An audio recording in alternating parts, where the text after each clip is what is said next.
2 years later, we get Born Again with a very creepy cover with a baby with fangs and nails. Yep. And Yep. there we got Ian Gillan from Deep Purple on vocals. And this is one of my favorite Sabbath albums of all time. And it's a very polarizing album. People either love this album to death like I do, or they don't like it. And what had happened was Ronnie James Dio had a falling out with the band. They had a live album. They were, at odds with each other. You can Google why. There's a bunch of stories about, they weren't working together really. They were like, Tony and Geezer would go in one time a day and Ronnie would come in the other time of day. And there was like accusations that each one of them was fucking with the mix and stuff. So they had a falling out. And then around this time, Ian Gillan's own solo band, after having left Deep Purple, was sort of petering out, and he wasn't doing very well with his solo band. And Tony and Ian knew each other, so they went down to a pub, got absolutely shit-faced together, and the next morning, apparently Ian Gillan woke up and found that he had agreed to be in Black Sabbath. And Ian's manager called him and said, next time you do something, could you let me know you're going to join Black Sabbath? And Ian was like, what do you mean? No, apparently last night you joined Black Sabbath. So it was a different sort of start to this kind of thing. Well, that's the best way to really get to know someone, in my opinion. Yeah, but they just, they had a great time, and they were drinking buddies for a long time. And the thing with this album that it's just a very extreme album in that, everything about this is kind of extreme with his vocals. So if you're a Deep Purple fan and you've never heard this album, imagine every track being like the parts in Child in Time where he's shrieking. That's a good description, yeah. And his vocals on this album are absolutely astonishing. It is some of the most extreme singing you will ever hear. His voice is probably at its pinnacle, and he never sang like this again, really, other than in moments. But on every track of this album, Ian Gillan is pushing his voice into places that human voices, you don't usually hear them go. And to an absolutely astonishingly weird and wonderful effect. Add to that, you say the evil cover. The whole album's vibe is incredibly evil. It is. And creepy. It's really, really disturbingly creepy as an album. Yeah, especially the third track, Disturbing the Priest. Oh my God, yeah. Unsettling song. Yeah, and we'll play some of that.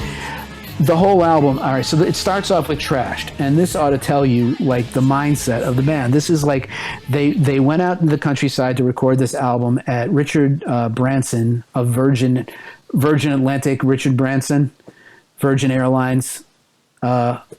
He had a mansion that he was renting out to bands to use as a recording studio. In those days, you would, they'd build a recording studio in a place, or they'd bring like a mobile unit, like the Rolling Stones mobile unit, and they'd record an album in a house like that, like Headley Grange, where Zeppelin recorded Zeppelin 4 and a lot of Houses of the Holy and Physical Graffiti.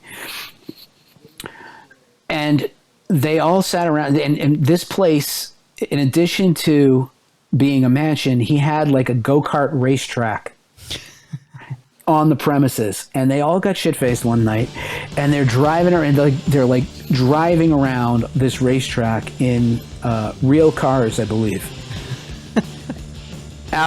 Absolutely drunk off their gourds. And Ian Gillan, I think he flipped his car over. He was lucky to be alive. He was driving this course, and this is this song about how he was driving this course absolutely drunk off his mind, and flipped the car and managed to walk away unscathed. Back then, cars weren't very safe, Yeah, and, it's a go-kart track. It wasn't meant to be, like, driven around in Bentleys and stuff, So that was that track.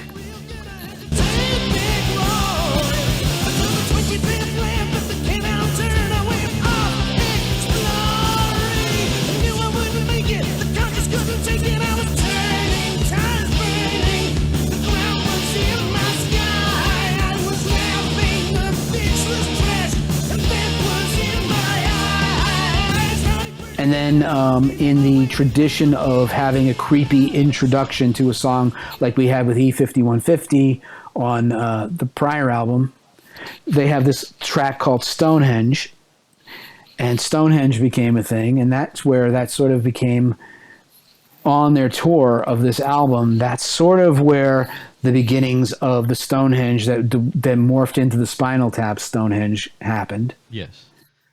But then they go into Disturbing the Priest, which is possibly the most evil sounding song, certainly of the Sabbath catalog, but some of the most evil music you'll ever hear. And some of the most ridiculous vocals you will ever hear anyone ever sing. Yes. And this is, the stories that come out of this album, you can find the stories. Ian Gillan recounts a lot of them online on YouTube and things like that. But you hear the story, and it's really like, we were playing so loud the vicar came over from the local parish and said, "Could you please turn down?" That's not what you get when you hear Disturbing the Priest, the song. That's not. It's like that's where it came from, the idea, right? But when you hear this sound, it's not like that. I mean, it's Disturbing the Priest sounds like this evil demonic thing that we're so evil we're disturbing priests.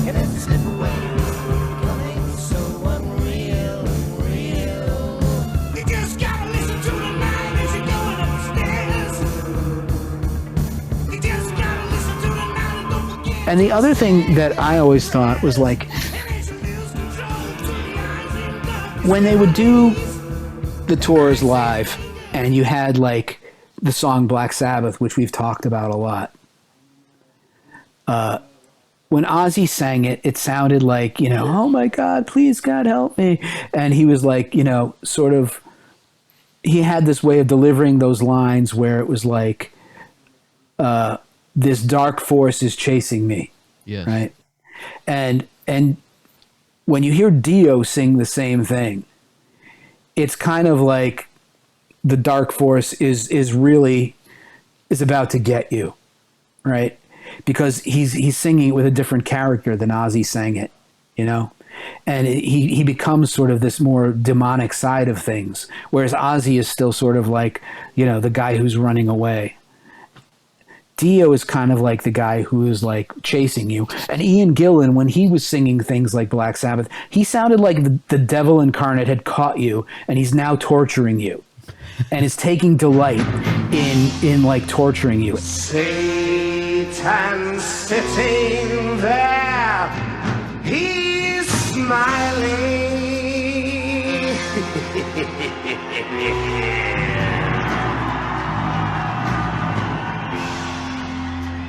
Watches those flames get higher and higher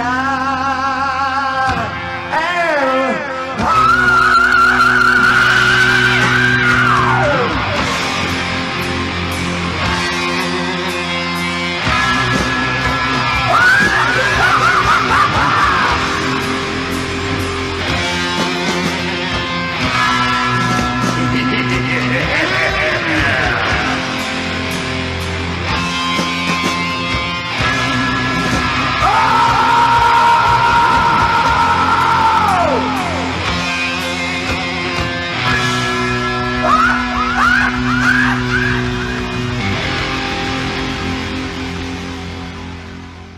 And you hear that in like Disturbing the Priest. It's like, I've caught you.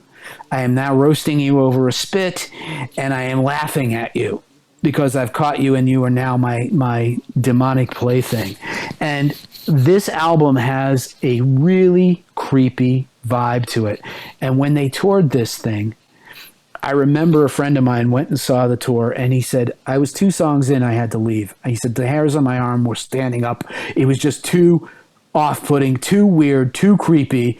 And I thought it was like, I couldn't handle it. It was that kind of vibe in the building, when they were touring it. So, I mean, I don't know how many people had that, but I've heard more than one person say, this was a really creepy version of Sabbath. And it just didn't. There's no fun here. No. This is all really serious. This is all really creepy.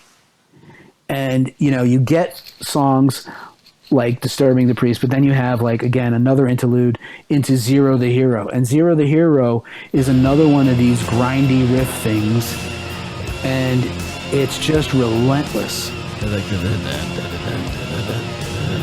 Yeah, yeah. And it's just one of these relentless Tony riffs.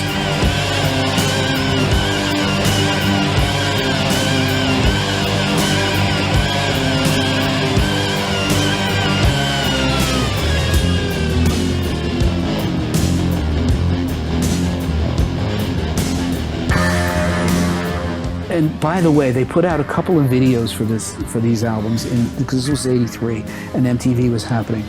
And the Zero the Hero video is creepy as fuck.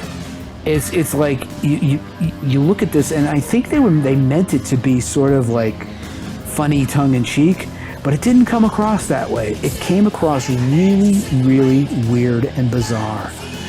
And the trashed video too was sort of like not as creepy as Zero the Hero, but the videos for these songs were just dark and really disturbing.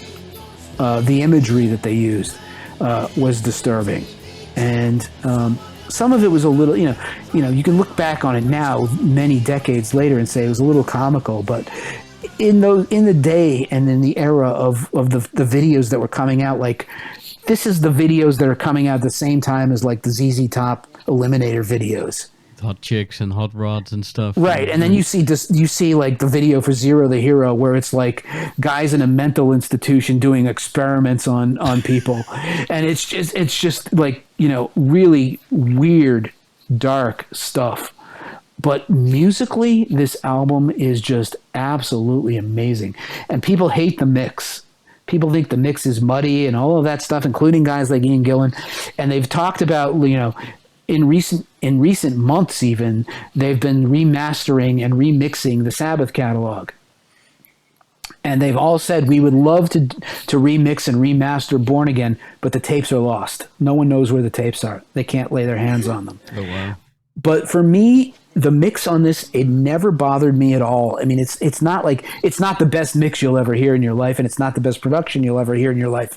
There are things that are produced much better. But for me, the music is so strong on this album that it doesn't matter.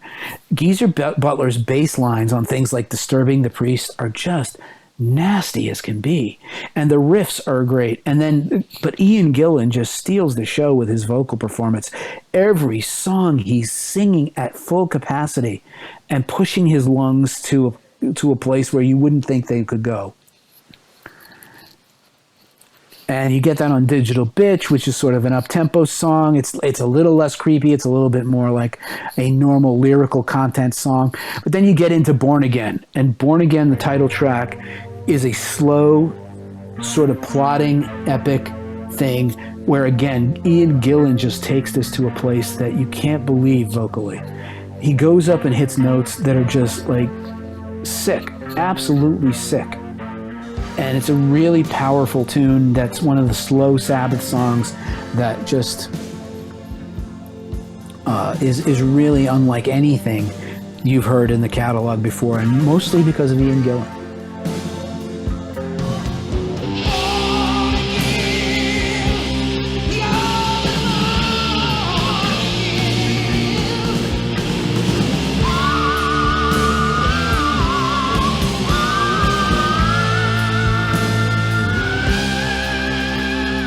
And then you have Hotline and Keep It Warm, which are more traditional tracks, and you know, in some ways a little less evil, but great riffs, great bass lines, and just ridiculous vocals all the way through. It's like every song is the high parts of Child in Time. And if you want to hear one of the great rock metal vocal performances of all time, it's this album. This is one of them. He's doing stuff that Ronnie Dio couldn't do, and Ozzy could only dream of in his nightmares. It's a really bizarre mix of, you know, this voice that Ian Gillan has with this vibe that Sabbath could create. and it only lasted one album.